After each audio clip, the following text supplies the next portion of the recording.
inicialmente me parecía prudente como no contarles nada hasta que se dieran las cosas. Sin embargo, dije, bueno, hay muchas mujeres en este momento, especialmente con esta situación que estamos viviendo, que ya todos sabemos cuál es, que están muy angustiadas, que no saben qué hacer, que piensan que el hospital no es el mejor lugar para tener a sus hijos.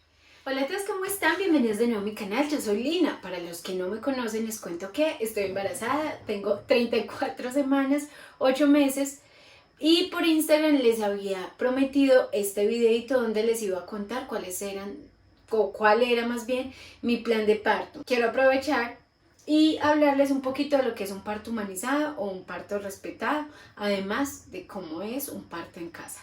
Comencemos. Les cuento que antes de tener a mi primer bebé, este es mi segundo bebé, es una niña, por cierto, yo no tenía idea de cómo sería el parto, qué era un parto. Simplemente me imaginaba que si el día que me dieran las contracciones iba a ir al hospital, allá me atendían y sabían qué hacer y punto. Pero con ese primer embarazo, en ese primer embarazo más bien, me empecé a informar mucho de lo que es un parto, cómo debería ser un parto, cómo lo dicta la Organización Mundial de la Salud, incluso y otros entes encargados pues del respeto por la mujer, por la familia, por los niños. Y me encontré con muchísimas sorpresas. Ahora en mi segundo embarazo, pues obviamente estoy más empapada, tomé decisiones más informadas y la verdad que lo que planeo hacer en este segundo parto es un parto en casa. Pero antes que nada, hablemos de lo que es un parto humanizado, un parto respetado. Pues les cuento que esto existe y en muchos países se tienen programas que lo apoyan porque es necesario hacerlo. Cuando se apoya a la mujer y emocionalmente se le brinda ese soporte. Por eso es que cuando un parto no tiene ningún riesgo, no tiene ningún problema, se trata no como una enfermedad, sino como un momento íntimo en el que se debe apoyar a la mujer para que lleve a cabo su labor de una manera satisfactoria. Este tipo de parto humanizado, respetado, pone en consideración los derechos, las creencias de la mujer que va a parir. Y se ha visto que estos partos reducen la sobremedicación, reducen los procedimientos innecesarios, reduce el sufrimiento fetal, reduce el sufrimiento de la madre y valora mucho más todo ese proceso hermoso y milagroso que es parir. Este método propone suavizar, en el caso del bebé, ese paso del estar dentro del útero, en un medio acuático, en un medio más oscuro, más tranquilo, más silencioso, a un mundo aeróbico, lleno de sonidos, con mucha luz. Entonces lo que se propone es bajar la luz un poco, bajar la voz, no pegarle al niño para que llore, no despertarlos. Obviamente revisar sus signos vitales, pero tratar de que no sea un proceso tan traumático, porque obviamente pues él viene de un medio totalmente diferente al medio aeróbico donde va a llegar. Desde el punto de vista de la mujer, lo que se busca es respetar sus puntos de vista, explicarle por qué se debe hacer cada procedimiento, si no se hace, qué ocurre, cuáles son los riesgos, respetar su intimidad, respetar sus preferencias. Lógicamente, poniendo por encima la vida de ella y de su bebé, pero en la medida de lo posible respetar todos esos deseos y todos esos valores y derechos que tiene la mujer. Yo no tenía ni idea de todas las cosas en las que uno puede interferir durante su parto, todas las decisiones que uno puede tomar de acuerdo a sus preferencias, sus creencias, sus valores, lo que sea. Pero como mujeres que vamos a parir tenemos esos derechos. Tenemos derecho a estar acompañadas por nuestro esposo, por un ser querido, por lo menos una persona que esté acompañándonos en ese proceso. Tenemos derecho a un espacio adecuado e íntimo. Se sugiere, o sea, se pide que las instituciones de salud tengan un espacio más tranquilo, bajen las luces, bajen la voz, respeten la intimidad de la mujer. No se requieren enemas. Antiguamente, pues mi mamá me contaba que se utilizaban muchos los enemas antes del parto, pues para vaciar el intestino y que no hubiera riesgo cuando naciera el bebé, pero no son necesarios, a no ser que haya una razón de peso pues muy específica que también nos la tiene que explicar el médico. Igualmente, rasurarse, no es necesario rasurarse la vagina cuando se está de parto. En caso tal que tengan que hacer sutura o algo, ellos mismos se encargan de rasurar ese pedacito que tengan que rasurar si es necesario. Pero no es necesario que antes del parto el médico, el ginecobstetra nos diga vaya, rasúrese, porque no es así. Es muy común también que nos pongan a aguantar sed, a aguantar hambre durante el trabajo de parto. No es necesario. Podemos tomar al menos líquidos. Estar hidratándonos es supremamente importante para que ese trabajo de parto se cumpla a cabalidad. Ya si tenemos un riesgo de que nos vayan a pasar a cesárea, pues sí se recomienda no tener el estómago lleno. Sin embargo, los líquidos sí pueden permitirse durante todo el trabajo de parto. También se recomienda el uso de ayudas, sea una bañera con agua caliente o un jacuzzi, sea una manta para colgarse, para ponerse en algunas posiciones, sea la pelota de yoga, en fin, cualquier ayuda que se pueda tener para que ese trabajo de parto se vaya yendo de la manera más amena o menos dolorosa es válido. Lo que pasa es que en la mayoría de instituciones no se cumple, desafortunadamente. El manejo del dolor, aquí viene un tema supremamente importante. Cuando llegamos a las instituciones de salud, muchas veces ni nos preguntan, simplemente nos ponen la epidural. La epidural es una decisión de la mujer y esto se pone en el plan de parto inicialmente. Ya pues depende el día, pues cuando llegue el día de las contracciones y depende de la intensidad del dolor, la mujer ya decide, incluso si tenía su plan de parto, que no iba a utilizar epidural, y si siente que tiene demasiado dolor, pues igualmente tiene el derecho a pedirla, pero es una decisión propia. Lo mismo de la oxitocina. Generalmente cuando se usa epidural se tiene que utilizar oxitocina sintética porque la epidural tiende a ralentizar un poco el parto, a disminuir ese trabajo de parto, a bajar la velocidad. Entonces tiene que poner la oxitocina sintética para reactivarlo. Y esto genera muchísimas consecuencias. Con mi primer bebé yo no tuve epidural, yo llegué a la clínica ya casi no, yo llegué en expulsivo, con toda la interferencia, con toda la intensidad de los profesionales, me pasmé, pues así decimos en Colombia, o sea, se paró el trabajo de parto y realmente fue un mal manejo por parte de los profesionales porque yo llegué, no se encargaron como de llevar el proceso lo más armonioso posible como venía yendo porque ya estaba muy avanzado, pues con muchísimo dolor, pero desde el primer momento yo dije no quiero ya epidural, ya estaba dilatada totalmente, ya estaba en expulsivo. Entonces esto es una decisión de la mujer, el profesional no tiene que decidir por uno.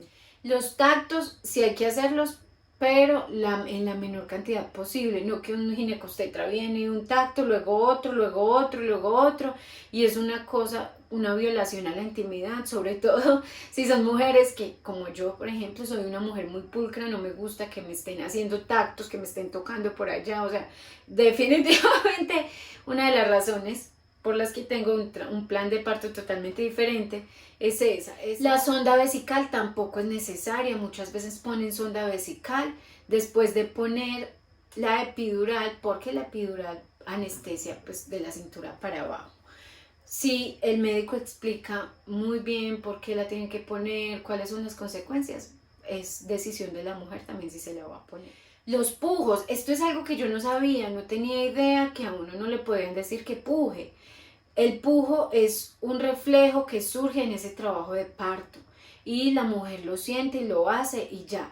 No tienen por qué decirle a uno que puje. Con mi primer bebé a mí me decían que pujara, yo ya había pasado, o sea, como se me pasmó el trabajo de parto que ya llevaba tan adelantado, entonces yo ya le decía a la ginecobstetra, pero no sé cómo pujar, no sé, porque es que ese es un reflejo, es algo que surge en el momento del parto y uno simplemente lo hace, y eso me pasó a mí. Yo estaba ya pujando cuando llegué a la clínica, pero pues con el paso de una camilla a otra y a otra y viendo tanta gente ahí esperando y acosándome, pues todo ese trabajo se paró lamentablemente. Afortunadamente al final pues pujé como 10 veces, que de hecho estaba un poco angustiada porque no sabía bien cómo pujar.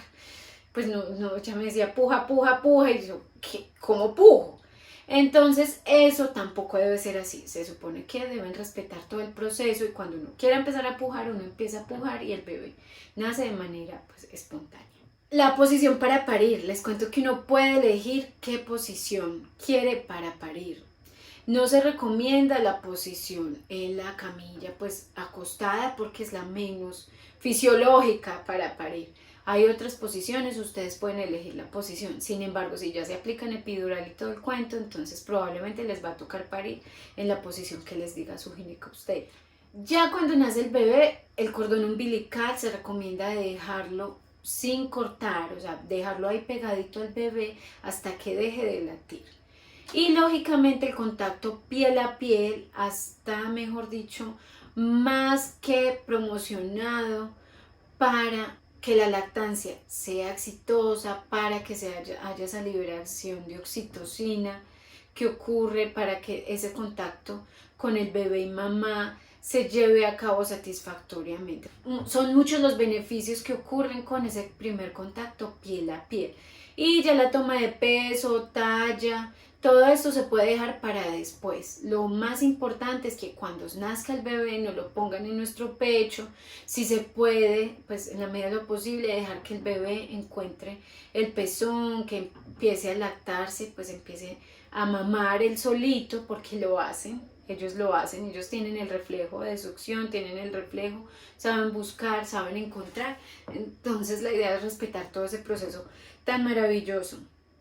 Lo más importante es que los médicos, los profesionales de la salud nos pidan permiso, nos pidan autorización y nos expliquen por qué están haciendo cierto procedimiento. Las mujeres tenemos que empoderarnos. Esto del parto humanizado o el parto respetado es un medio para empoderarnos como mujeres de nuestro cuerpo y de ese bello proceso que tenemos. Desafortunadamente, muchas mujeres sufrieron procesos muy traumáticos durante su labor de parto. Incluso los mismos profesionales de la salud dejan que se subleven sus derechos, y esto hace que después no quieran volver a tener hijos, que tengan una pésima experiencia, que tengan situaciones tan traumáticas que se asocian después con el bebé, con el niño que tienen, y es muy lamentable que este tipo de cosas ocurran. Hay otro aspecto a considerar supremamente importante, y son las cesáreas. Resulta que la Organización Mundial de la Salud recomienda que del 10 máximo al 15% de los nacimientos en un país se lleven a cabo por cesárea, pues obviamente cuando sea estrictamente necesario. En el caso de Colombia tenemos más del 45% de los nacimientos a través de cesárea. Entonces ahí tenemos que preguntarnos qué es lo que está pasando. Yo no les voy a pedir a ustedes que consideren eso pues como muy generalizado, sino más bien en su caso, su profesional de la salud, su ginecobstetra, ¿qué les sugiere? Una cesárea, ¿por qué? ¿Por qué les está diciendo que deben parir a través de cesárea? E infórmense, lean. Miren que en la mayoría de casos no es necesario una cesárea. Un bebé puede nacer por vía vaginal en la mayoría de los casos. Ahora hablemos de ¿cuál es mi plan de parto? Les cuento que mi primer parto no fue tan traumático, realmente tengo que aceptarlo. Fue un parto medio respetado, no totalmente, pero sí estuvo muy cercano a lo que yo quería. Yo lo quería sin epidural, yo lo quería sin oxitocina sintética, lo quería lo menos intervenido posible, y me parece que fue así. Lo que pasa es que los protocolos de las clínicas son como muy estrictos, y a veces para ellos es como imposible salirse de ese protocolo, desafortunadamente. Pero estuvo cercano. Sin embargo, quedé con ganas de realmente llevar a cabo un parto como yo lo quería, un parto respetado, un parto humanizado, un parto en casa. Pensé en un parto en casa desde antes de quedar embarazada. Ya cuando quedé embarazada le dije a mi esposo, y mi esposo pues es más precavido, entonces no, un parto en casa muy riesgoso, tal. Nos pusimos en la labor de investigar. Desafortunadamente en Colombia los partos en casa no están bien legalizados, no hay una claridad en ese aspecto. Los ginecobstetras no tienen como un marco legal para atender partos en casa. Sin embargo, las parteras pues tienen un poco más de claridad, pero tampoco está totalmente claro todo ese proceso legal, todo ese aspecto legal más bien. ¿Qué decidimos? Decidimos tener partera y tener ginecobstetra. Una ardua tarea, fue largo encontrar una ginecobstetra que atendiera un parto en casa. Parteras no hay muchas tampoco, especialmente en Colombia no es una profesión pues como tan abierta, no es una profesión como tan común ser partera, y tampoco es común tener partos en casa, es menos del 1% de partos en casa, entonces es algo muy poco común comparado con Europa, por ejemplo, que allá tienen las matronas y tienen las parteras, bueno, y tienen pues como personal muy capacitado para atender partos en casa, y tienen incluso como casas para dar a luz. Allá sí está muy regulado, aquí en Colombia no, y sé que en muchos países de Latinoamérica ocurre igual. Incluso un parto humanizado, un parto respetado en una clínica es casi imposible. De hecho, aquí en Colombia llevar a cabo un parto humanizado, un parto respetado en una clínica no se puede. Por ejemplo, si uno quiere un parto en el agua en una clínica, aquí en Medellín, Colombia, que es donde yo vivo, no hay una clínica. Pueden creerlo, o sea, es sorprendente. Y lo que ofrecen las EPS es una atención muy protocolarizada, en la que simplemente ellos llevan a cabo una serie de procesos que siempre llevan. Uno no puede estar con su profesional que lo ha atendido todo el tiempo, tiene que estar con el profesional que haya de turno, y eso se presta para muchas cosas, muchos malentendidos. Es muy poco personalizado, muy poco respetado, lamentablemente. Aquí la opción es privado, pagar privado, o tener un servicio de salud un poco más especializado. O en el caso, pues la mayoría es mejor hacerlo privado, porque así se van a cumplir los deseos que uno tenga. Pero el punto es que nosotros decidimos contratar ginecobstetra y partera. La partera a su vez viene con 2 enfermeras. Entonces es, digamos, que un equipo sólido ahí muy pendiente. ¿Por qué decidí tener parto en casa? Pues justamente porque no me gusta tanta intervención médica. No me gusta que me estén haciendo tactos, no me gusta el ambiente hospitalario, no me gusta que tenga que quedarme 24 horas en el hospital después de haber dado a luz, incluso si fue un parto muy buen parto, como ocurrió en mi primer parto, que yo me sentía perfecta a las 2 horas de haber dado a luz. Y yo sé que por protocolos y todo, sí que 24 horas, pero yo no quería eso en este segundo parto, porque la verdad que sufrimos mucho mi esposo y yo en ese primer parto, pues en ese después de dar a luz, porque había mucho calor en la clínica, no nos dejaban prender el aire acondicionado, habían mosquitos, no tenían mosquitero para proteger al bebé. Y ahorita pues que ya tenemos a nuestro niño que tiene casi año y medio, no queremos dejarlo solito un día entero o más, entonces queríamos pues evitar eso y hacer el parto en casa, pues obviamente es una manera. ¿Qué mejor lugar para dar a luz que estando en la casa, en un lugar tranquilo, en un lugar conocido, en un lugar donde uno puede poner la musiquita que quiera, en donde uno se puede meter al jacuzzi si quiere meterse? Pues si no tiene jacuzzi, compra un jacuzzi inflable o una piscina de niños y la llena de agüita caliente y ahí se mete. O sea, un espacio agradable donde uno se siente cómodo, porque finalmente las mujeres parimos mucho mejor en un espacio cómodo. Otra razón es que yo quiero moverme, quiero tener libertad de bajar las escaleras, de ir a la cocina, de comer alguito. Si quiero comer alguito, de tomarme una sopita, de hidratarme con lo que quiera, de tener toda esa libertad de movimiento, y no solo de movimiento, sino de dar a luz en la posición que yo quiera, lógicamente con el apoyo de profesionales. El parto en casa es un parto riesgoso, por lo que uno tiene que tener, pues por ejemplo, en mi caso, mi primer parto, mi primer embarazo fue demasiado saludable, muy saludable. El niño nació por vía vaginal, nació pues como les contaba sin epidural, nació sin ningún tipo de ayuda o de intervención como tal. Ahí el proceso anterior, el parto anterior fue muy satisfactorio. En el caso de que haya habido una cesárea, por ejemplo, el bebé no está en posición para el parto, sea un parto pretérmino, o sea, no se hayan cumplido ni siquiera las 37 semanas, haya hipertensión, haya diabetes, preeclampsia, en fin, que haya algún riesgo para la salud de la mamá o del bebé, no se puede realizar un parto en casa. Para realizar un parto en casa tienen que estar totalmente saludables tanto la mamá como el bebé, y que los partos anteriores hayan sido también muy sanos, se hayan llevado súper bien, que hayan sido muy satisfactorios. Es necesario tener un plan B, o sea, tener la maletica lista para irse al hospital por si algo ocurre, y tener una ambulancia o tener un carro, tener el hospital cercano por si algo no sale como debería salir. Entonces, en el caso, por ejemplo, que el parto no avanza, es mejor irse al hospital. El bebé no está en posición, no está de cabeza, ya definitivamente, obviamente que un parto en casa no va a ser con epidural, bueno, puede ser, pero no va a ser con epidural. Yo estoy preparada que mi parto va a ser, va a ser muy doloroso, pero a la vez pues va a ser muy satisfactorio. Sin embargo, si ya siento, pues por ejemplo en mi caso, que no puedo hacerlo sin epidural, me va a tocar irme al hospital, muy probablemente a que me apliquen una epidural. Aunque yo sé que lo voy a hacer. Si lo hice el primer parto, dicen que el segundo parto es más tranquilo, mejor, entonces sé que puedo.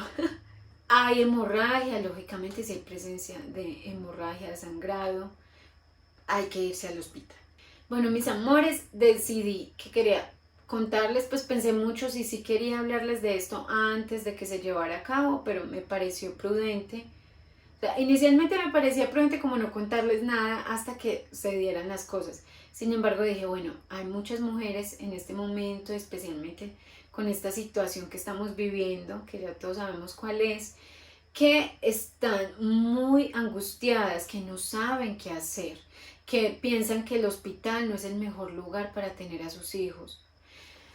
Entonces, les cuento, hay esta opción, la opción de partera. Yo les recomiendo, y más como profesional de la salud, les recomiendo que si tienen la posibilidad económica, tengan no solamente a su partera, sino también a su ginecobstetra. Ahí van a completar un buen binomio de profesionales que les va a ayudar con ese proceso. De todas formas, la partera sigue siendo un soporte emocional y espiritual muy importante, mientras que la ginecobstetra está totalmente en el lado de la ciencia, estaría más pendiente de todos esos signos de alarma, todo ese proceso. Entonces, muy bueno tenerlas a las dos. Si ustedes tienen la posibilidad, háganlo. Si quieren un parto más humanizado, un parto más respetado, exíjanlo, es su derecho. No dejen que las traten mal en las clínicas, en los hospitales. Es terrible escuchar los testimonios de tantas mujeres que van y las tratan mal, les dicen cosas horribles, las dejan en un rincón, las devuelven a su casa sin ningún tipo de anestesia, sin ningún apoyo, sin nada. O sea, las tratan realmente mal cuando están en ese proceso tan hermoso, tan milagroso. Entonces está en sus manos decidir y estar muy informadas, es lo más importante, infórmense bien. De todas formas, síganme en Instagram, me aparezco también como Lina NutriFit, para seguir todo este proceso que pues estoy llevando a cabo, obviamente, y ver cómo me va. No, si no se han suscrito al canal, recuerden suscribirse, es totalmente gratis, denle like al video si les gustó, y activen la campanita de notificaciones para que les avise cada vez que subo un nuevo video. También déjenme aquí en sus comentarios si están en un embarazo, si este video les ayudó. Les mando un abrazo a todos y chao.